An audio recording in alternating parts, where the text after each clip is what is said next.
बंधुओं, एक शब्द है सील। सुना है? सील सुना है आपने? सील कर दो, एरिया सील कर दो। तुम नहीं बोलते, कलेक्टर बोलता है।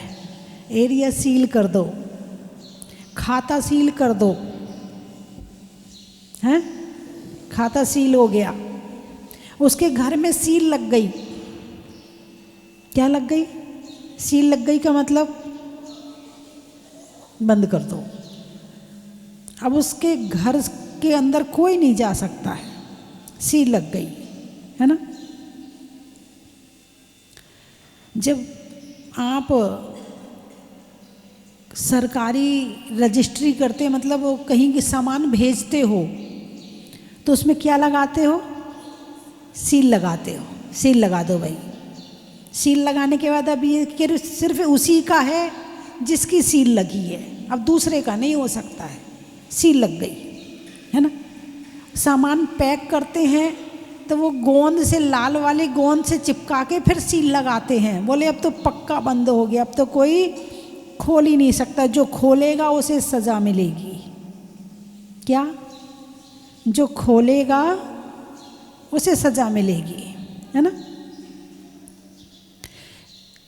सील तो सुना है, शील सुना है कि नहीं सुना है? शील एक शक्कर वाला सा, एक सरौते वाला सा। अर्थ लगभग दोनों के बराबर हैं, अर्थों में ज़्यादा डिफरेंट नहीं है, दोनों बराबर अर्थ वाले हैं। शील और सील आप पढ़ते ना, शील बाढ़ नौ राख, ब्रह्म भाव अंतर लखो। इधर मुंह करके बैठो, ऐसे मुंह करो, हाथ नीचे कर लो, हाथ नीचे कर लो, थोड़ा सा पीछे सरको। हाँ बस ठीक है, थोड़ा इधर सरको, आप इनकी लाइन में आ जाओ। हाँ ठीक। शील बाढ़ नौ राख, यही है ना? शील बाढ़ नौ राख, ब्रह्म भाव। अच्छा, ये कहाँ की लाइनें हैं? 10 लक्षण पूजा की है। क्या मतलब होता है इनका? शील बाढ़ नौ राख, ब्रह्म बहावे अंतर लखों। ब्रह्मचर्य व्रत की तो है, इसका अर्थ क्या है? शील बाढ़ नहीं है। बाढ़ का मतलब तो जो नदियों में आती है ना, फ्लो टूट गया। इसमें फ्लो टूटने वाला नहीं है, इसमें बंद करने वाला है। बाढ़ और बाढ़, ढ़ा और डा, आप अंग्रेजी में लिखोगे तो दोनों एक ही होगा, लेकिन हिंदी में दोनों अलग अलग हैं और दोनों का अर्थ भी अलग अलग है।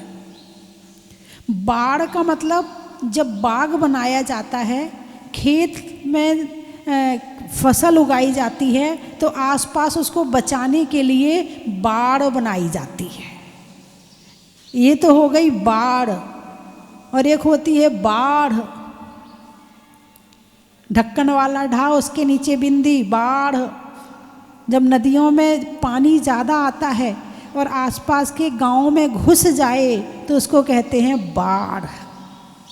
एक में खुल गया और एक में बंद हो गया, दोनों में कितना अंतर है। आप बहुत कुछ खोज करते हो लेकिन शब्दों की खोज नहीं करते हो। बस ठीक है, पूजा करने का नियम है, 10 लक्षण पर्व आ गया है तो 10 लक्षण में पूजा करनी चाहिए, तो उसमें अर्घ चढ़ाते हैं। हमारे यहाँ ब्रह्मचर्य का अर्घ यही होता है, बस इससे ज़्यादा हम नहीं जानते हैं। बस पूजा करने का हमारे दादाजी करते थे, हमारे पिताजी करते थे, हमारे यहाँ सब लोग करते हैं तो हम भी कर लेते हैं। अर्थ कुछ पता ही नहीं है।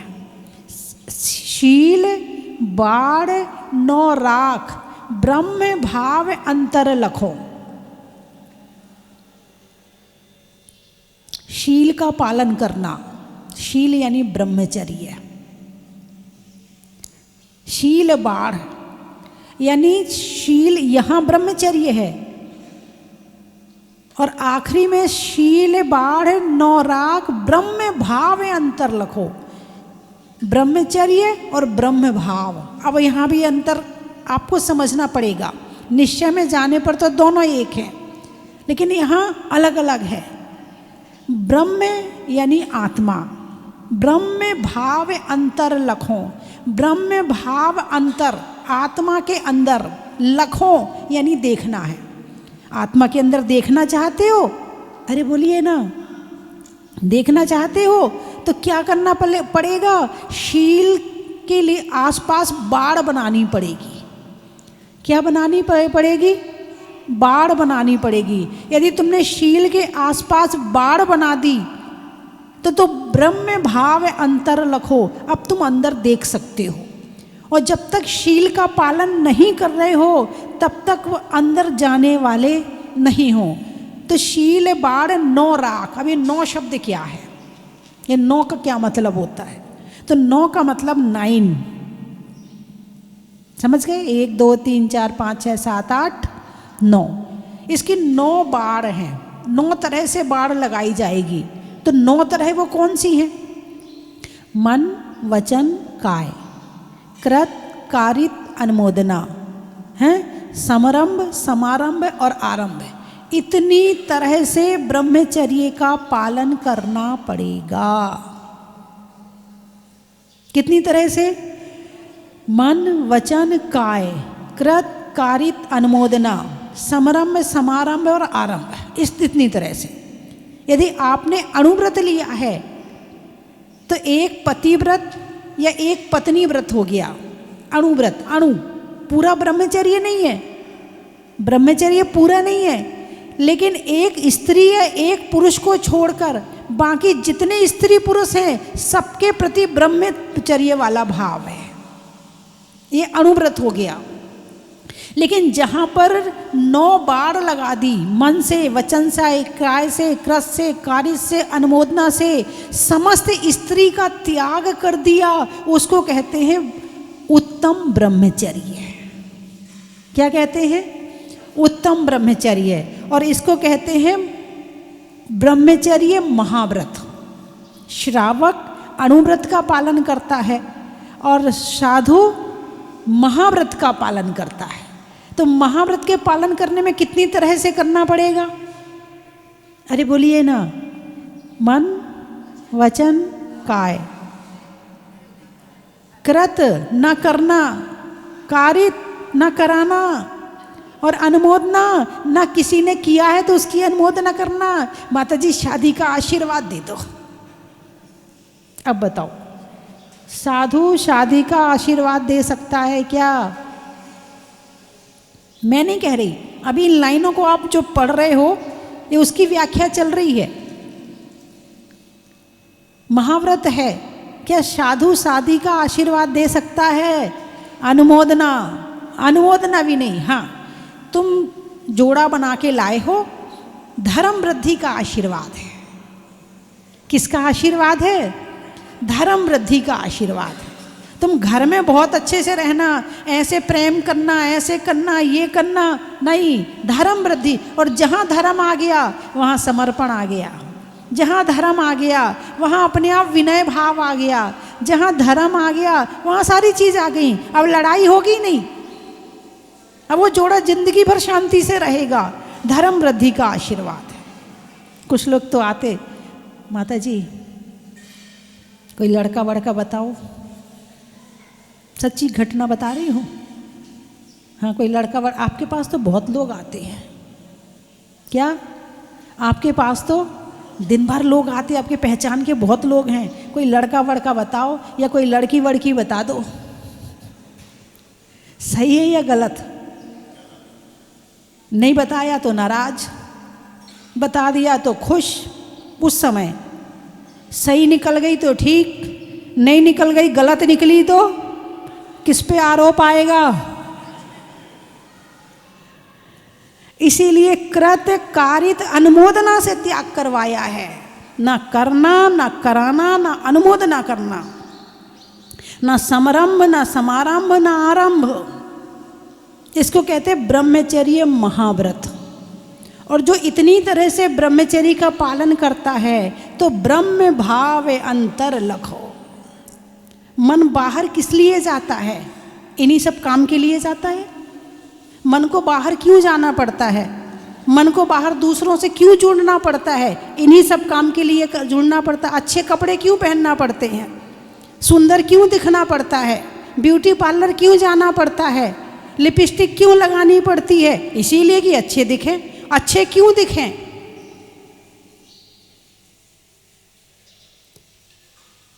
भारतीय नारी श्रृंगार करती है अपने पति के लिए। क्या भारतीय नारी अपने पति के लिए श्रृंगार करती है? और पति घर में ना हो तो वो श्रृंगार नहीं करती है। पहले के समय में यही व्यवस्था थी। किसको रिझाना है? अपने पति के अलावा किसी को नहीं रिझाना है। और अब पति के सामने तो ऐसी रहती है कि बिल्कुल ढंग से भी ना दिखे, इसलिए लड़ाइयाँ हो रही हैं। और जब बाहर सज संवर के जाती है तो सबको अच्छी लगती है। तो लड़ाई का कारण क्या है? बोलिए, क्या है लड़ाई का कारण? जब वो सबको अच्छी लग रही है और पति को अच्छी नहीं लगती है, कारण श्रृंगार। गहराई में पहुंचो, आप खोज करो, गहराई में जाओगे कि लड़ाई का एक कारण ये भी है। और पति मना करे, फिर देखो। नहीं, आपकी बात नहीं कर रही। मैंने कुछ कहा क्या? कुछ नहीं कहा ना।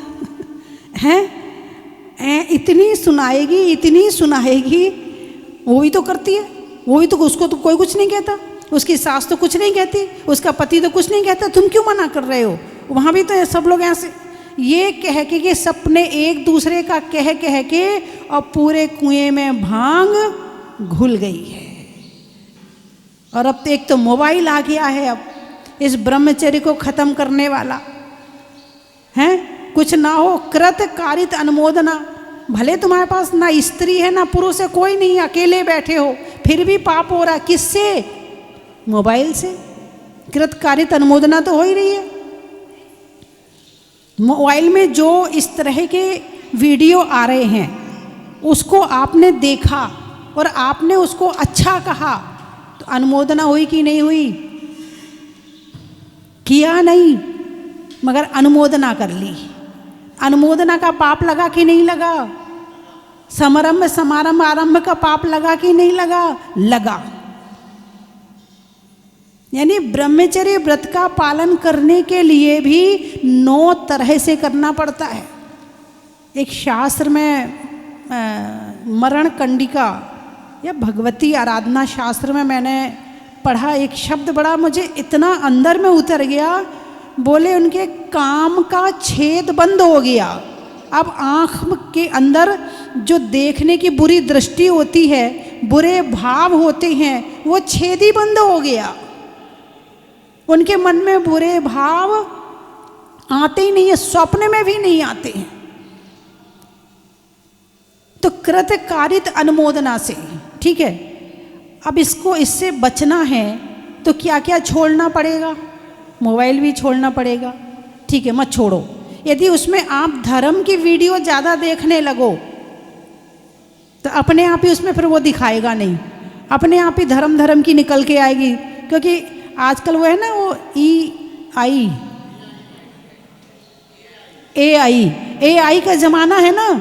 आर्टिफिशियल इंटेलिजेंसी मोबाइल के अंदर है। आपको क्या अच्छा लगता है वो दिखाएगा।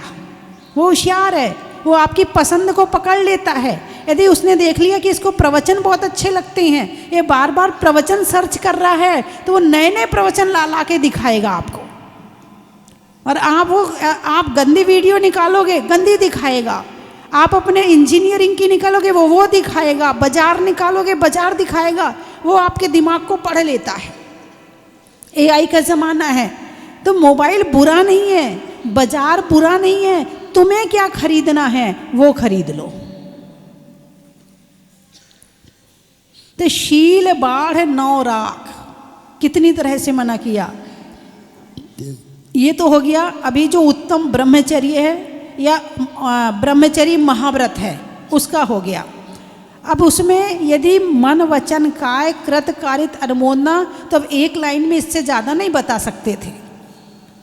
दयानंद राय जी भी बहुत ज्ञानी थे, बहुत ज्ञानी थे।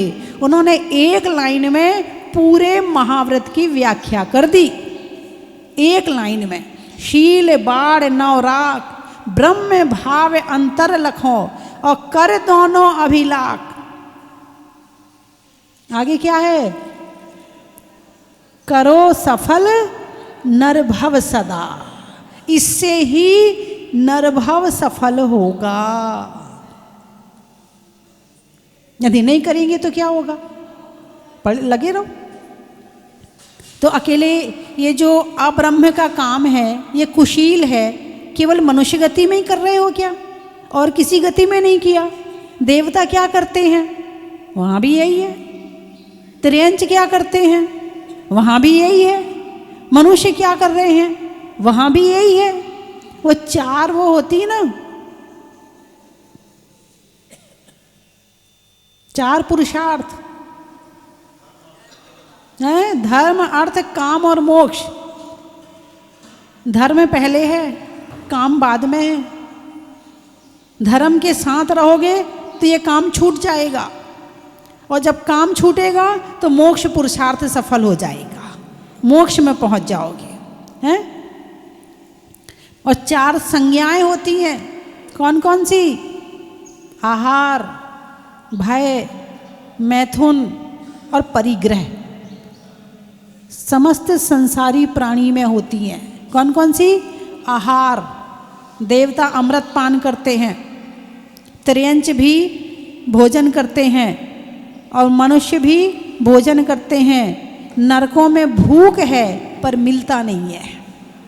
चारों गति के जीव आहार करते। आहार, भय, भय भी, हाँ, चारों गति के जीव रहते। डर है ना, फेयर, डर है, कभी मृत्यु का डर, कभी बीमारी का डर, कभी पड़ोसी का डर, कभी लड़ाई का डर, कभी कलेश का डर। कहीं ना कहीं डर लगा ही पड़ा है सबके साथ में। आहार, भय, मैथुन यानी काम। तो ये भी चारों गति में है। और परिग्रह, सामान इकट्ठा करने की भावना, अकेले मनुष्यों में नहीं है, समस्त संसारी, यहाँ तक कि जो त्रियंच है ना, उनमें भी है। चींटी क्या करती है? अनाज इकट्ठा करती नहीं करती? चींटी कितनी बड़ी है? इतनी सी। पेट कितना बड़ा उसका? चींटी का पेट कितना बड़ा है? अच्छा, उस पेट में कितना अनाज आ सकता है? चावल का एक कण में उसका पेट भर जाएगा, हैं? लेकिन वो सारी चींटियां मिलके एक एक दाना उठा के लाती हैं और एक जगह इतना इतना इकट्ठा कर लेती हैं। चूहे को देखो, चूहा बिल बनाएगा और सब सामान ला के वहाँ इकट्ठा कर लेगा। करता नहीं करता? तो ये परिग्रह की भावना भी चारों गति में है। तो जो ये चीज़ सब पाप को बढ़ाने वाली हैं। यदि छोड़ने वाला भव पर्याय यदि कोई सी है तो वो केवल मनुष्य पर्याय है, जिसमें इसको सीमित किया जाता है, जिसमें इसको कम किया जाता है। और जब साधना हो जाए तो इसे छोड़ा भी जा सकता है, केवल मनुष्य भाव में। और मनुष्य भाव में भी इसी में लगे पड़े रहे तो फिर वापस अपनी चारों गतियों में फिर चले जाओ, फिर करते रहो यही। तो मोक्ष जाने के लिए क्या करना है? और 10 धर्मों में सबसे अंतिम में कौन सा है? ब्रह्मचर्य, क्षमा, मार्दव, आर्जव, शौच, संयम, तप, त्याग, अकिंचन और ब्रह्मचर्य। ब्रह्म यानी आत्मा, ब्रह्म यानी आत्मा, ब्रह्मांड। क्या? जहाँ आत्माएं रहती हैं उसे क्या कहते हैं? ब्रह्मांड। अब किसी ने इसे अंडे के आकार का बता दिया है, इसीलिए इसको ब्रह्मांड कहने लगे। और तीन देव होते ना, ब्रह्मा विष्णु और महेश, है ना, तो ब्रह्म कौन है? अपनी आत्मा। और जो हम काम कर रहे हैं, सृजन कर रहे हैं, वो विष्णु। और जो हम अपने जो विनाश करते हैं वो महेश। हम ही ब्रह्मा हैं, हम ही विष्णु हैं और हम ही महेश हैं। और जब संपूर्ण अपने कर्मों का नाश कर देंगे महेश, जब संपूर्ण कर्मों का नाश कर देंगे तो मोक्ष चले जाएंगे। बात समझ में आई कि नहीं? तो शील बाण नौ राख, ब्रह्म भाव अंतर लखों। ध्यान कब लगेगा? जब अंदर में चले जाओगे। हैं? ध्यान लगाने के लिए अंदर में जाना जरूरी है। तो बात चल रही है सील की। सील, जैसे ही ब्रह्मचर्य आया वैसे ही मन के ऊपर सील लग गई। अब ये बाहर नहीं भागेगा। बाहर क्यों भागता है? कुशील के लिए। हैं? कुशील बाहर भागने एक ही चीज नहीं होती है। अब मान लो परिवार बसाया, तो परिवार भी किसका फल है? परिवार किसका फल है? कुशील का फल है। शील नहीं था तभी तो संतान आई घर में। शील नहीं था तभी तो घर में संतान आई है। अब उस शील के, कुशील के कारण जो संतान आई है, अब मन कहाँ है? पहले मन पत्नी में होता है। जब शादी होती है तो मन कहाँ होता है? पत्नी में होता है। फिर उसके बाद में संतान आई, अब मन कहाँ है? संतान में है। अब उसके लिए लगे रहो, पहले पत्नी के लिए लगे रहो, ये लाना वो लाना, ये करना वो करना। अब उसके फल में संतान आई तो अब संतान में लगे रहो। फिर उसकी संतान आई, फिर उसमें लगे रहो और सुख और दुख महसूस करते रहो और नमो सिद्धारम। किसमें जिंदगी खत्म हुई? कुशील और कुशील का फल। लेकिन पहले धर्म, फिर अर्थ, फिर काम। पहले धर्म।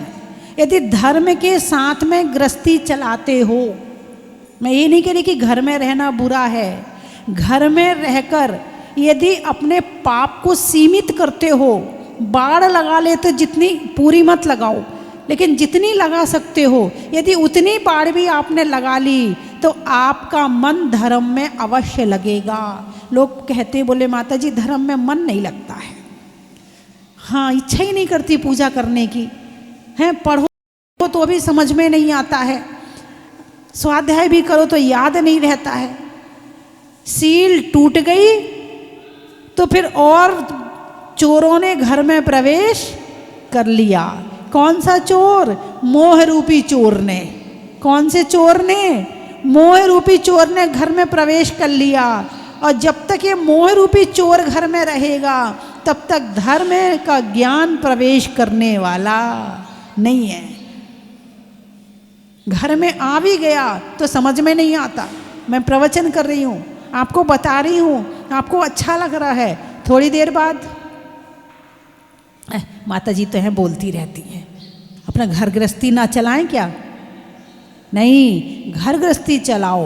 पहले धर्म, हर चीज़ के पहले धर्म। शादी हो रही है, पहले विधान। शादी हो गई उसके बाद विधान। एक बड़ा विधान, एक छोटा विधान। टाइम है बड़ा विधान कर लो, टाइम नहीं है छोटा विधान कर लो। विधान जरूर। पहले धर्म, फिर अर्थ।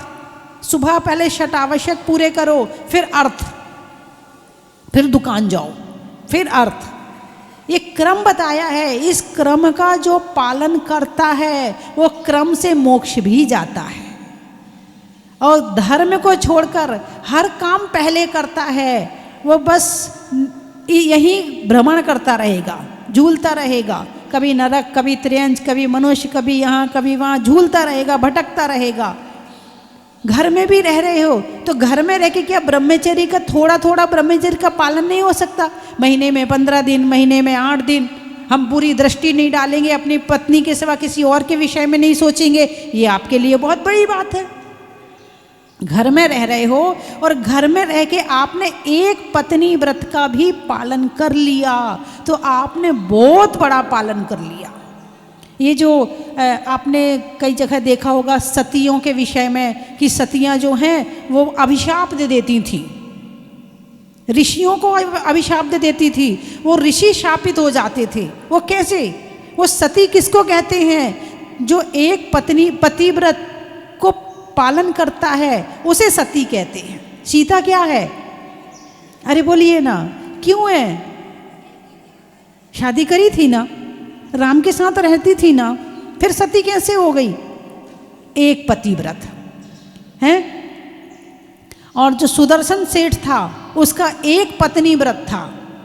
शूली सिंहासन बन गई। क्या?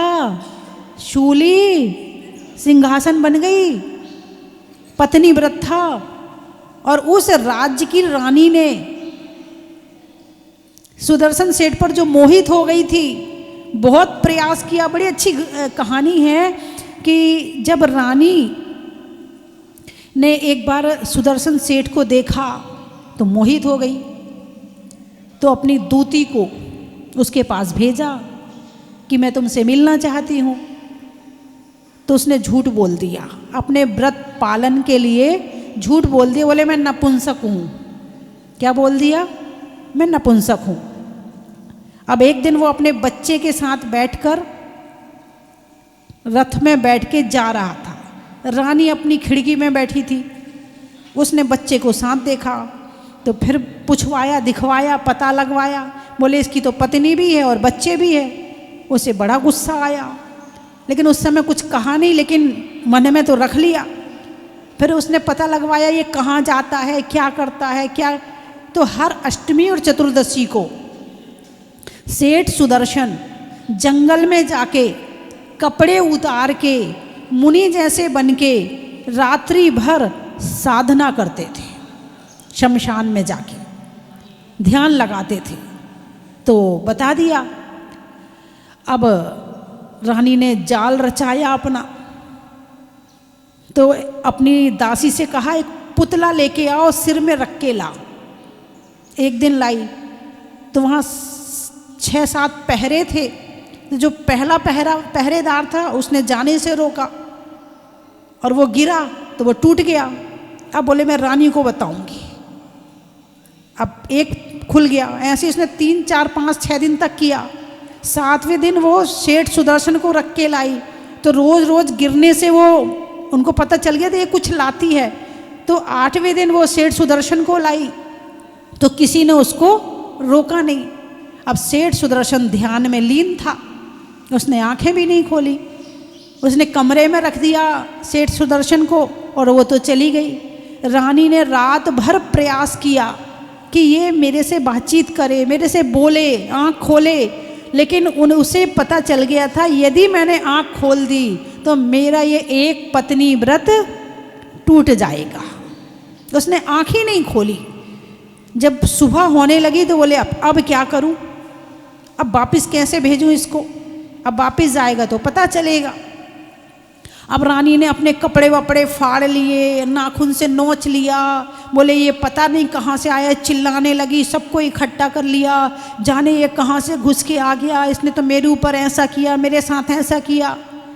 अब राजा तो राजा है, रानी की बात ही मानेगा, सेठ सुदर्शन की क्यों मानेगा। लेकिन उन्होंने आंख भी नहीं खोली, फिर भी आंख नहीं खोली। अब राजा ने कहा इसे शूली पे चढ़ा दो। किस पे चढ़ा दो? शूली पे।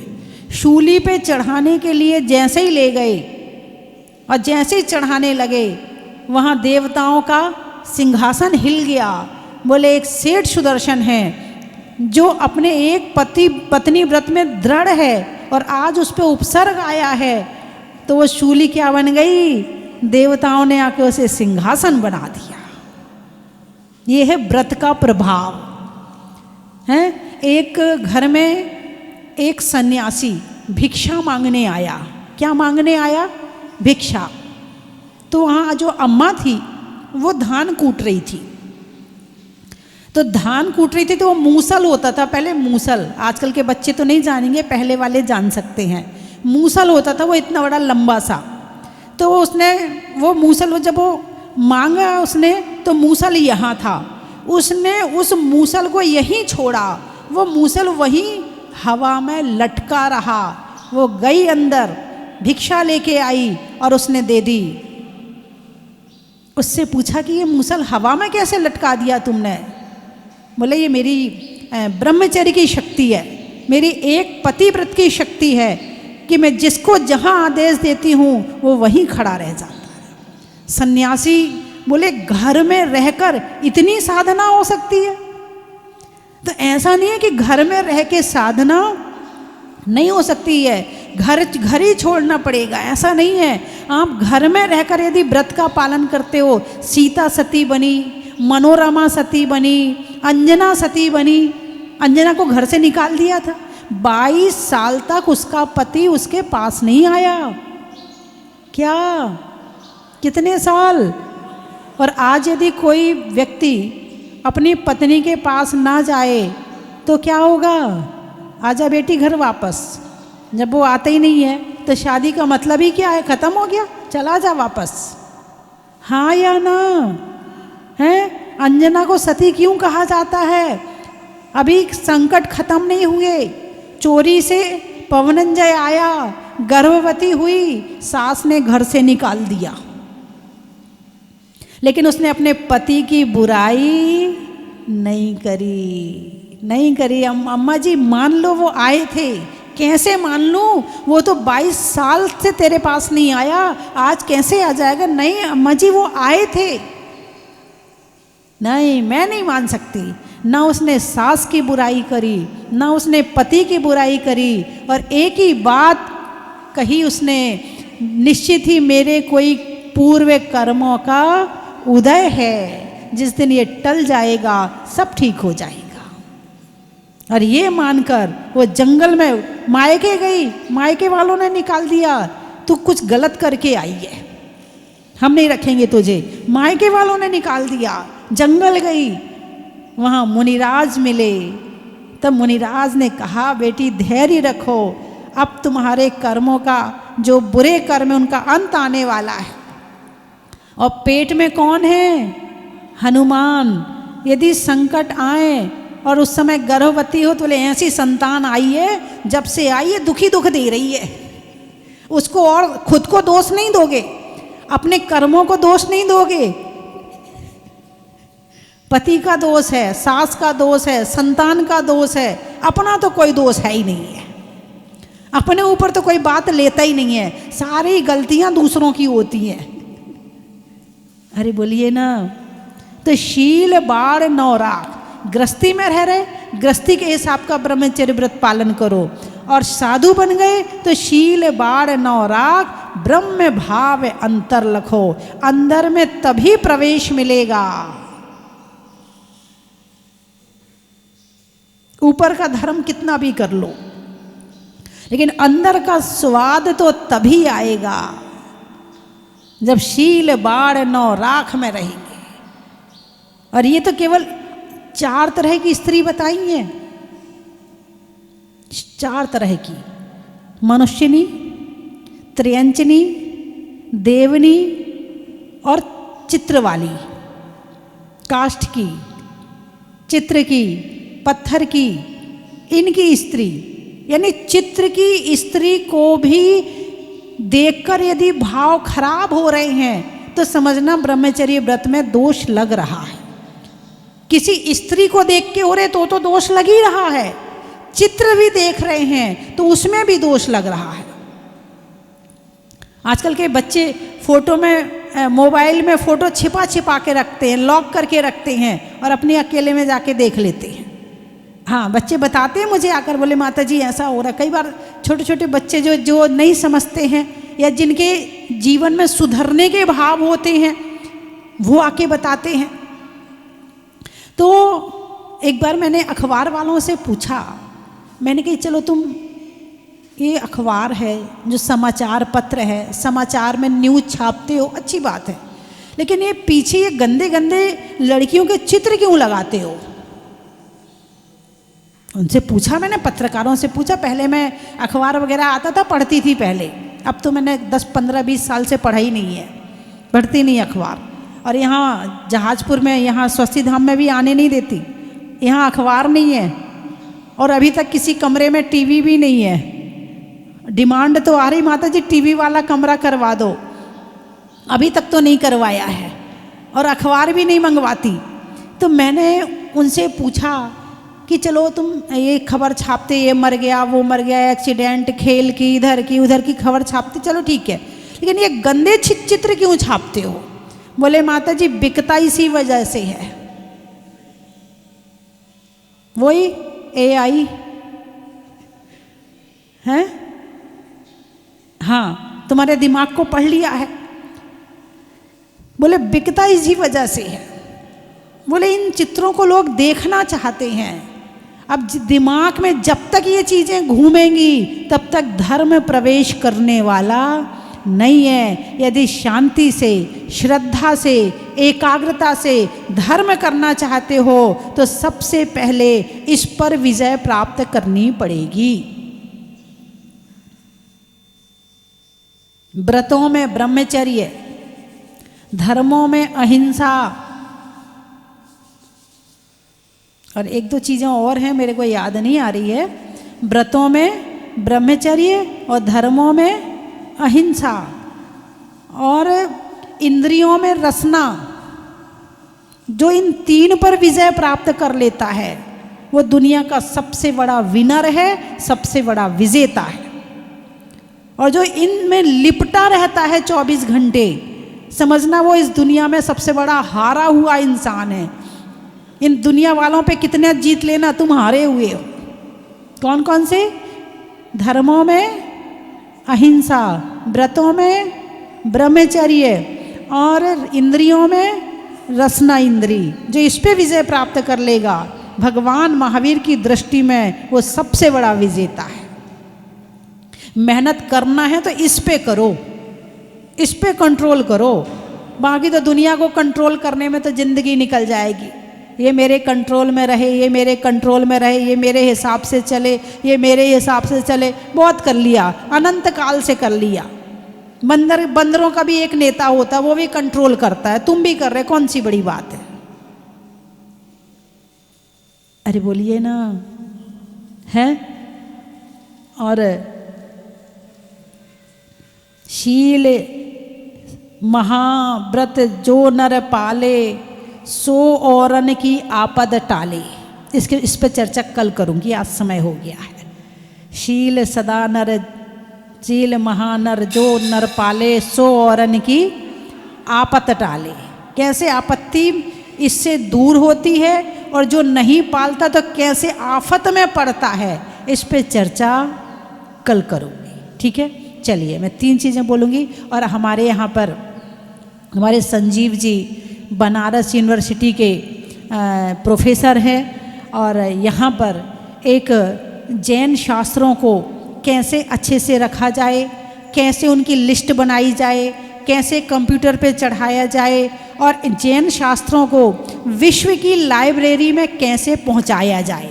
तुम्हारे मंदिर में है, अच्छी बात है, कौन पढ़ रहा है, कौन देख रहा है, लेकिन ये शास्त्र विश्व की लाइब्रेरी में, स्टेट की लाइब्रेरी तक और विश्वविद्यालय में कैसे पहुँचें, इस बात पे एक यहाँ संगोष्ठी और एक यहाँ पर सेमिनार और एक वर्कशॉप रखी गई है, 3 दिन की है। अभी भी मेरी बात को सुनकर कोई आज भी आना चाहे तो आ सकता है, सीखना चाहे सीख सकता है। 17, 18 और 19 3 दिन की है, और ये वर्कशॉप यहाँ चलेगी, और इसमें जैन शास्त्रों के लिए और जैन शास्त्र की जानकारी आदि दी जाएगी, है ना। कोई आना चाहे, और इसके विषय में हमारे संजीव जी ने बहुत मेहनत करी है। एक बार संजीव जी के लिए जोरदार तालियां बजाएं। कई विश्वविद्यालय से, वो भी कई पढ़ाने के लिए कई बड़े बड़े लाइब्रेरियन हैं, वो आ रहे हैं। बहुत लेडीज़ भी आ रही हैं, लड़कियां भी आ रही हैं, और इसका एक कोर्स होता है।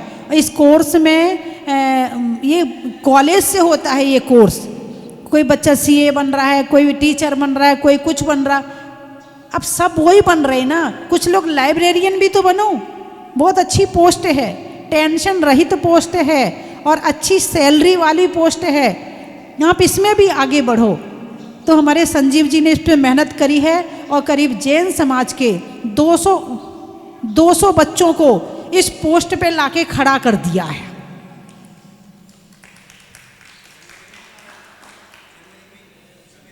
अभी कल परसों से है, हाँ जनवरी में ही, जनवरी के महीने में है। ठीक है, आप भी आमंत्रित हैं, आप भी आ जाना, पूरे सेमिनार को अटेंड करना आप। ठीक है, आप तो टीचर हैं तो आपको तो बहुत अच्छे से समझ में आएंगी सारी बातें, है ना।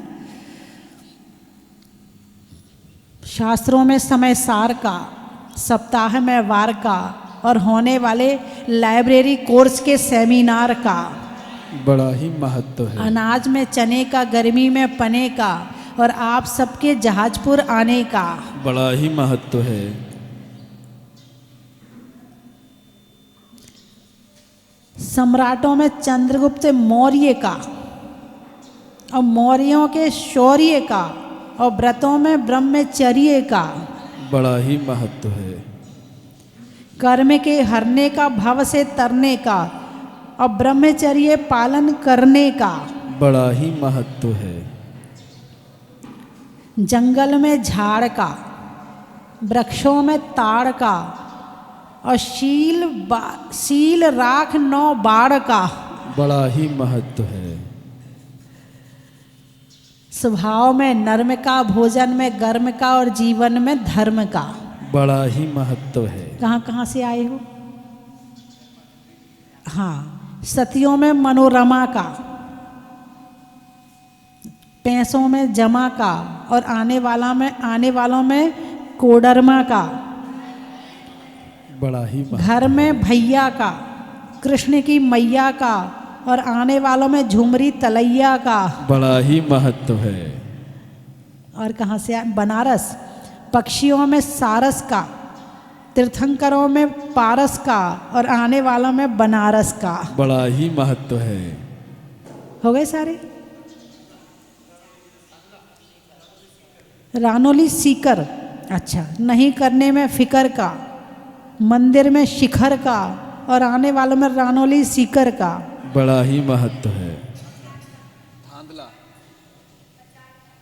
पचार, अच्छा,